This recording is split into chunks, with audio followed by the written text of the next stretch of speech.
Hello दोस्तों, कैसे हो? आप सबका स्वागत है आपके अपने YouTube channel basic math for you में, जिसमें आज मैं आपके लिए लेके आया हूँ अबाह्य गुणनखंड। हमने अबाह्य संख्याओं के बारे में पहले पढ़ लिया है, इसका वीडियो मेरे प्ले लिस्ट में आप देख सकते हो। आज मैं लेके आया आपके सामने अबाह्य गुणनखंड। जैसे हमने पहले गुणनखंड पढ़ लिए थे, तो गुणनखंड में क्या होता है कि कुछ जो संख्या होती है उसके हमें टुकड़े करने रहते हैं। तो अब इसमें टुकड़े करने आपको अबाह्य संख्या को ध्यान में रख के, जैसे हम यहाँ लिखते हैं 18। 18 के अबाह्य गुणनखंड निकालने हैं। क्या निकालने हैं? 18 के अबाह्य गुणनखंड निकालने हैं। तो सबसे पहले इस 18 के अबाह्य गुणनखंड निकालने के हम क्या करेंगे, यहाँ 18 लिखेंगे। अब 18 लिखे और यहाँ एक अपने टी टेबल बनाया। अब टी टेबल बनाने के बाद हमने कोशिश ये करनी है कि इस 18 में अबाह्य संख्याओं का ही भाग देना है। तो 18 एक संख्या है, उसमें किस अबाह्य संख्या का भाग जाएगा? तो हम कहेंगे कि एक 2 है अबाह्य संख्या, उसका भाग जाएगा 18 में। तो 2 का भाग 18 में कितनी बार जाता है? हम कहेंगे 9 बार। कितनी बार गया? 9 बार गया। और जब इसका भाग इस संख्या में देंगे तो भाग पूरा पूरा जाना चाहिए। अबाह्य संख्या ये कहती है। अब 9 में किसका भाग जाएगा? तो 9 में कहेंगे एक अबाह्य संख्या का भाग जाएगा। वो कौन सी अबाह्य संख्या है? 3। 9 में 3 का भाग गया। कितनी बार गया? 3 बार गया। तो कितनी बार आएंगे यहाँ पर? 3। अब हमें 3 में 3 का भाग जाएगा। कितनी बार गया? 1 बार। तो इस प्रकार हमने देखा कि ये 18 के अबाह्य गुणनखंड आए। अब हमें वापस चेक करना है कि ये सही है या गलत है।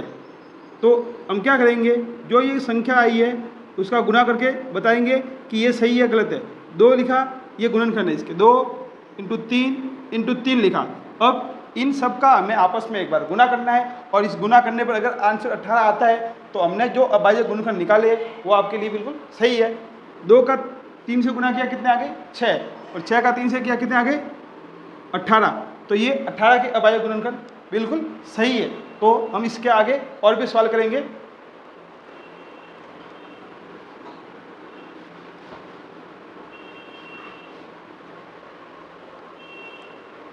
अब अगला सवाल लेते हैं, जैसे 36 के अबाह्य गुणनखंड। तो वापस वही है, इसके लिए आपको एक टी टेबल बनानी है। ये 36 लिखे। अब 36 के अबाह्य गुणनखंड, अब 36 के अबाह्य गुणनखंड के लिए हम क्या करेंगे?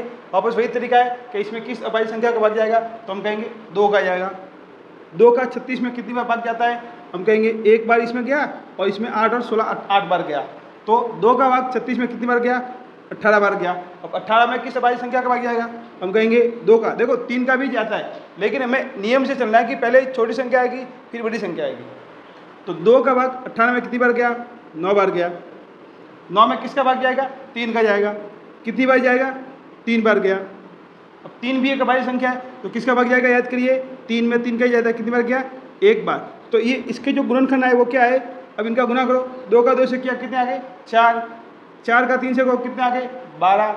और जब 12 का हमने 3 से किया तो हमें 36 मिले। तो इस प्रकार देखा कि ये जो 36 के हमने अबाह्य गुणनखंड निकाले थे वो बिल्कुल अपने सही है। तो इस प्रकार से हम अबाह्य गुणनखंड आसानी से कर सकते हैं।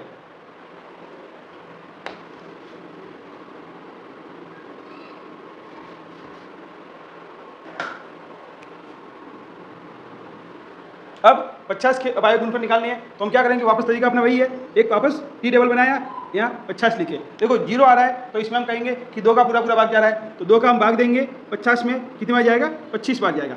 25 में किसका भाग जाएगा? हम कहेंगे कि 25 किसके टेबल में आता है? 5 के टेबल में। तो इसमें 5 का पूरा पूरा भाग जाएगा। 5 का 25 में कितनी बार जाता है? याद करो, 5 बार।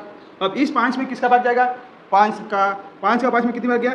1 बार। तो हमने इस प्रकार 50 के अबाह्य गुणनखंड थे वो हमने निकाले थे कि 2 का भाग 50 में दिया, 25 बार गया। 5 का भाग 25 में गया, 5 बार गया। और इस 5 का भाग 5 में गया, कितनी बार गया? 1 बार। तो ये थे आपके 50 के अबाह्य गुणनखंड। अब एक बार हम इसको चेक करते हैं कि जो हमने अबाह्य गुणनखंड निकाले हैं वो सही है या गलत है।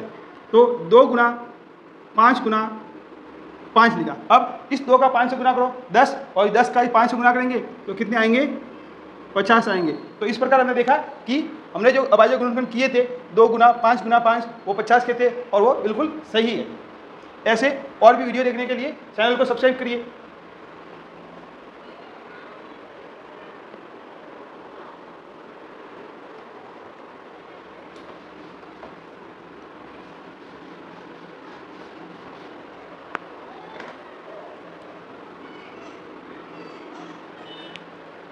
अब है आपके सामने 96 के अभाज्य गुणनखंड, ठीक है। 96 के अभाज्य गुणनखंड निकालने हैं तो अपना तरीका वही रहेगा, एक बड़ी सी टी टेबल बनेगी इसमें और हमें भाग देते हुए आगे बढ़ना है। जैसे 96 है, 96 में हम कहेंगे कि 2 का भाग जा रहा है, 3 का भी जाएगा, 2 का भी जा रहा है, 3 का भी जा रहा है, लेकिन हम पहले 2 का भाग देंगे। जब तक 2 का भाग जा रहा है तब तक हमें 2 का ही देना है।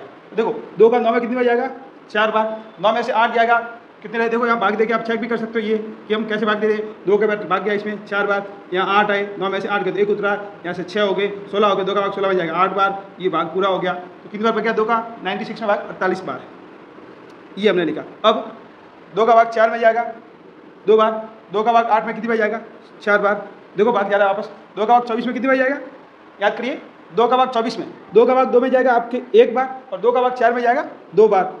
कितनी बार जाएगा, 2 बार। अब 12 में किसके भाग जाएगा, 12 में हमें पता है कि 2 का जाएगा, कितनी बार जाएगा याद करो 6 बार। अब 6 में 2 का जाएगा, देखो 3 का भी जाता है, लेकिन 3 लिखने के बाद 2 आएंगे, हमें वापस 2 लिखने पड़ेंगे, इसलिए पहले हम इसमें कहेंगे कि इसमें हम 2 का ही भाग देंगे। 2 का भाग 6 में कितनी बार जा रहा है, 3 बार जा रहा है, और 3 में किसका भाग जाएगा, 3 का, और 3 में 3 का कितनी बार जाएगा, 1 बार। तो इस प्रकार हमने ये 96 के अभाज्य गुणनखंड निकाले थे। देखो वापस 2 का भाग 96 में गया 48 बार, 48 में 2 का भाग दिया 24 बार गया, इस 24 में हमने 2 का भाग दिया 12 बार गया, और इस 12 में 2 का भाग दिया 6 बार गया, और 6 में 2 का भाग दिया 3 में गया 3 बार गया, 3 में 3 का ही जाएगा 1 बार। और वापस इन सब का हम गुना करेंगे और गुना करके पता लगाते हैं कि 96 के जो अभाज्य गुणनखंड निकाले हैं वो सही है या गलत है। 2 गुना 2, 2, 2 और 2, 1 2 3 4 5 बार है, 1 2 3 4 5 बार है, फिर 3 है। अब इन सब का आपस में गुना करना है। 2 का 2 से 4, 4 का 2 से 8, 8 का 2 से 16, 16 का 2 से 32, 32 का 3 से करो 32 गुना 3, 3 दूनी 6, और 3 का 3 से किया तो 9, ये आ गया 96। तो ये थे आपके लिए 96 के अभाज्य गुणनखंड जो हमने निकाले थे। उसमें कौन कौन संख्या आती है, देखो 1 2 3 4 5, 5 बार तो 2 आती है और 1 बार 3 आता है।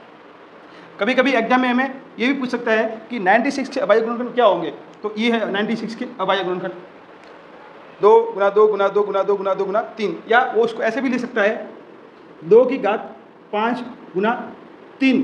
ये भी आपके लिए 96 के अभाज्य गुणनखंड है कि 2 कितनी बार आ रहा है, 5 बार आ रहा है, और 3 कितनी बार आ रहा है, 1 बार आ रहा है। 3 के ऊपर घात लिखोगे तब भी 3 ही आएंगे, और नहीं लिखोगे तब भी 3 ही आएंगे। 3 की घात 1 भी लिख सकते हो। तो इस प्रकार से भी आपको एग्जाम में पूछ सकता है कि 96 के गुणनखंड ये भी हो सकते हैं, ये भी हो सकते हैं। तो आपको याद रखना है कि 96 के गुणनखंड कैसे निकालती है। तो ये 96 के आपके लिए अभाज्य गुणनखंड थे।